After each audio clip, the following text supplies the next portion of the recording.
Next up at UFC 320, we got a lady fight. We got Macy Chiasson taking on Yana Santos. Macy Chiasson, 10-4 in her career, 3-2 in her last 5. She is coming off that decision loss to Ketlen Vieira. Taking on Yana Santos, 16-8 in her career, 2-3 in her last 5. She's riding a 2-dose fight win streak. Macy Chiasson, somebody I've been pretty high on in the past. She is long. She uses that length really, really well for a giant chunk of her career. Good Muay Thai striker who comes forward, ties you up, elbows, knees in the clinch. She has added grappling to her game, and it's been working for her. She's had 12 takedowns in her last 5 fights. She is coming off that loss, however, to Ketlen Vieira, where she was slightly behind on the striking, and she could not get the grappling going. Taking on Yana Santos, Tiago Moreta Santos' wife and the mother of his young child. High volume striker. She lands almost 5 significant strikes per minute. She does not really have a ton of power, but she's got good output. She mixes things up well. Great footwork. There is some random offensive wrestling in the mix. 50% accuracy in the takedowns and basically 50% in the defense as well. She is coming off that pretty straightforward win over Miesha Tate. And I think Yana's a fantastic underdog here. I have been high on Macy Chiasson in the past. Jacob and I watched her fight live in person at UFC 303, and I bet on her. I thought she was going to win that fight, and she did win that fight. It was more of a cut situation than a pure domination, but Macy is longer than most in this division. She can strike and grapple. Macy's a very good fighter, but I do think that the change in her approach isn't going to work well for her here. I'm picking Yana Santos because Macy is no longer that crazy long Muay Thai striker. She is now looking to grapple, like primarily looking to grapple. And if she's coming forward trying to out-wrestle Yana Santos in Las Vegas, where people don't care about wrestling and the judges could give a fuck about an empty takedown, Yana Santos could defend a few, get her hands going, take a close decision. You can see the odds sort of collapsed here, plus 250 to plus 155. I'm on the Yana Santos side. I think she gets it done.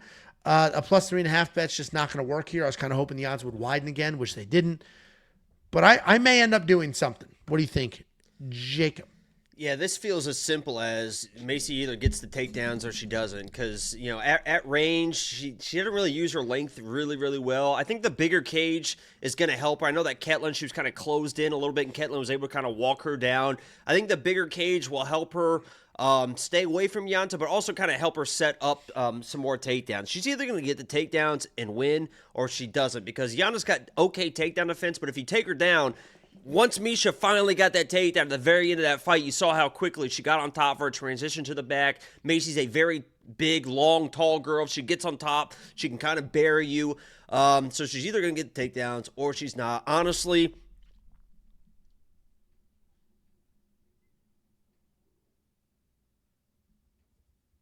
it's just an awkward game of chicken, guys. Strap in. That's a fucking.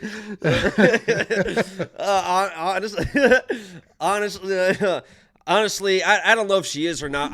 I'm gonna go with Yana because I just think that she's got a little bit more of a dog, a little bit more tenacity in her in the striking. What I'll say is this: I've been thinking about this. If you guys are gonna play Macy. Instead of playing Macy minus 180, and I don't know what the line is yet, but it feels like this is probably going to be a 1.5 takedown line for Macy. It's probably going to be priced about a minus 150.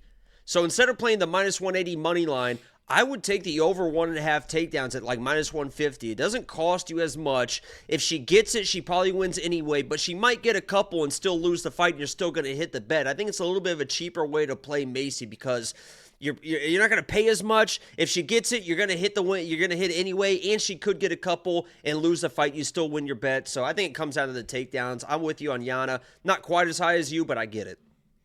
Oh, I'm surprised. I thought I was going to be like the only person going this direction because I know there's a lot of people. Never on an island.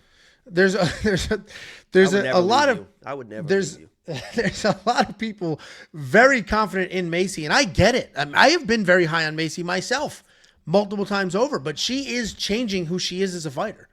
Who Macy is now is not who she was 3-4 years ago. In a good way, she's evolved, but just like when we broke down Punahele and he knocked a few people out and then he's like, what the hell am I wrestling for? That's so much harder than this. I'm just going to do this. Macy's almost gone the other direction with like, why the hell am I getting hit in the face when I can just take people down?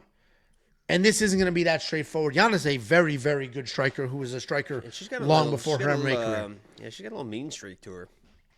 And like she was on a skid there and things weren't looking good, but she had a baby. She literally was like, I was breastfeeding, so I was up all night. Whoa. Now that she's past the baby stage, she's looked good in those last 2 performances. So yeah, the takedown defense look, and Misha didn't have she didn't really have the striking anymore to she's kind of the old school, just all in, but it still looked good. I mean, Misha got to a couple singles and stuff, and she was stuffing the head and doing what she needed to do, split the legs, all that stuff. So, and she looked comfortable there as well. Once she got taken down, it was an issue, but. Yeah, and I think there's only 2 outcomes in this fight. I think it's either Yana Santos wins a 29-28 where she defended most but not all takedowns, kind of close and boring. Or Macy just absolutely runs through her and this fight is not remotely close. I don't see Yana dominating and I don't see Macy getting dominated. She either beats the shit out of her or loses a close one. So if there's a bet there that somehow makes sense for you, go ahead and jump on. If you want to check out every bet that we have placed, go to WeWantPicks.com, click Become a Member at the top. It's only $10. Access to every single pick, every single bet, every single tool. No upsell, no cross-sell, no weird packages like, oh, fantasy is another $5. None of that bullshit. $10, all of it, instantly. WeWantPicks.com, click Become a Member at the top, and unlock it not only for UFC 320, but all the way out to UFC 321 as well. We mentioned you being on an island. What would be your 3 items to bring with you? Any 3. And no like stupid tricky like a phone so I can call. Just you're there, bring your shit. Gotta have to be a lighter. I would say a lighter, a tarp. If you bring a gun, you run out of bullets. A lighter, a tarp, and a bow and arrow. Let me amend my bow and arrow. A bow fishing bow and arrow, so I can shoot an animal on land or in the water. You? I would never be in a position to be on island by myself. Because you can't swim.